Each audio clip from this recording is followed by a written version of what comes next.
Welcome to Breakthrough with Patricia Murugami. Today's show is dedicated to any family that has children, that wants children. Actually branded from one of the program modules, Brides for Life, Wives for Life.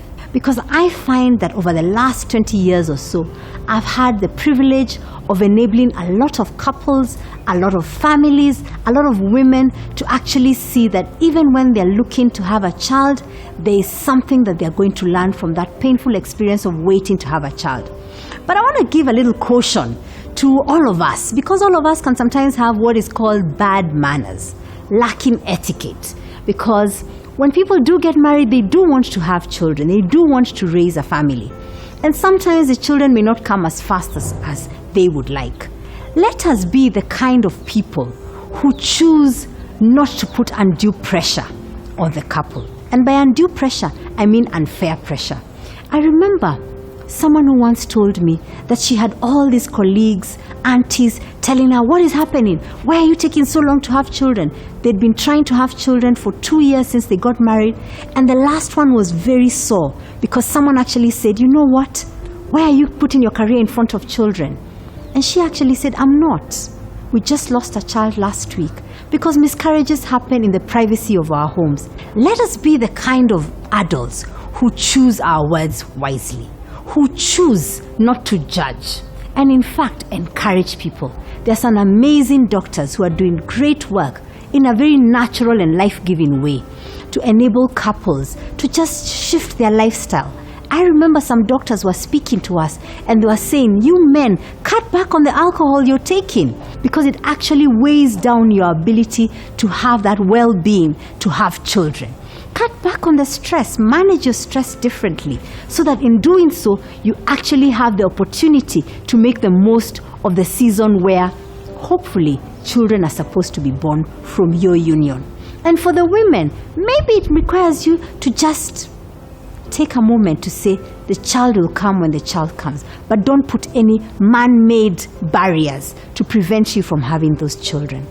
This particular episode is on life and love, because it's life-giving love that bears children. And you know what? If we give in to that indoctrination that we are having too many children, that we should have 1.2 children. Did you see that research? Ridiculous research. That in Africa we should be aiming for 1.2, 1.4, as if you can have a decimal of a person. That kind of research is supposed to indoctrinate us in a negative way and to brainwash us to not remember that with every soul that is born, there's some creativity that comes from there. Even if that child is born with some disability, that particular person has the human dignity to live the kind of life that they possibly can have. And we, as communities, as families, as teams, can make a big difference. I want to leave you with a little story around a corporate conference that I attended, the Women Corporate Directors Conference in New York, a global conference. I was one of the panelists, but even as much as I was a panelist, I was there to soak in and learn all I could, in addition to raising the flag for Kenya and for Africa by representing us on one of the panels around crisis communication at board level.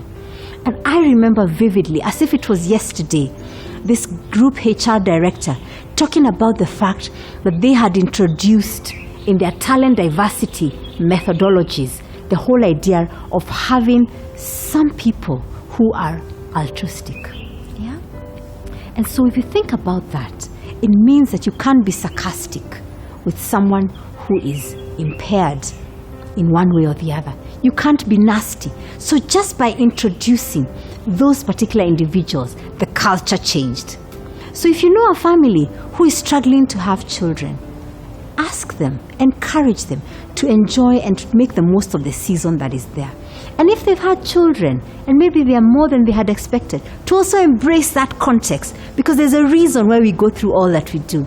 And if it's a family, and maybe it's your family that has a child who is now maybe an adult or is growing, who is impaired in one way or the other, embrace that person with the human dignity of the person, remembering that whether they are visually impaired, hearing impaired, physically challenged, there is something that they are going to deliver to this world just by their presence.